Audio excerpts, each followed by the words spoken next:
көп саясатчылар бийлиги күчтүүлөргө, анан байлыгы күчтүүлөргө чыгып атышат. Бирок мен ушул жерде турган саясий лидерлерге чоң рахмат айтат элем. Силер ушундай тарыхый учурда элдин таламын талашкан, адилеттүүлүк, калыстык үчүн, чындык үчүн күрөшкөн саясий топко кошулуп, ошол кадамга барганыңар, бул өзү азыр болобу, кийин болобу бир тарых өз баасы бере турган бир батырлык.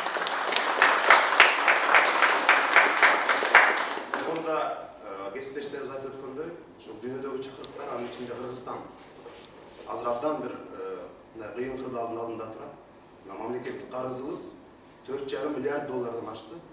Акыркы айда эле $1,5 миллиард дагы биз сырттан карыз алып атабыз. 2023 жылдан баштап аны төлөө мөөнөтү кескин күчөйт.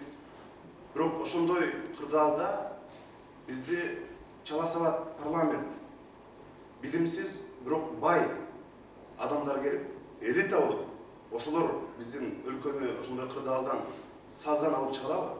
Албетте жок.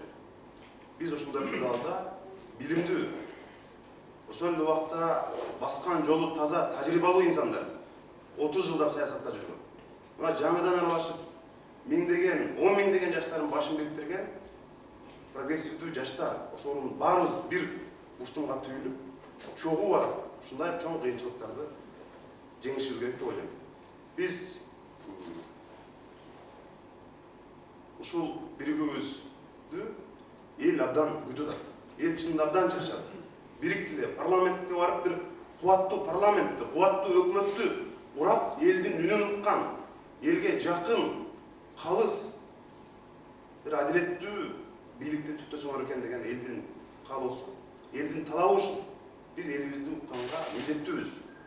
Ошондуктан биздин катарыбызда бул биздин эң башка талап, жанагындай аты булганган, мамлекетти тоногон ууру кесиптер болбойт. Биз жалаң, таза, мамлекетте жеп ичпеген, тескерисинче кустура турган бир топ баарыбыз чогулуп атабыз. Биз ишенебиз, Кыргызстанды төрө кылдырабыз буюрса, иштейбиз, билекти туруп. Биз Кыргызстанды ушу кубаттуу парламент, кубаттуу өкмөттү курганга биздин кайратыбыз да жетет, күчүбүз да жетет. Биз андан коркпойбуз. Рахмат.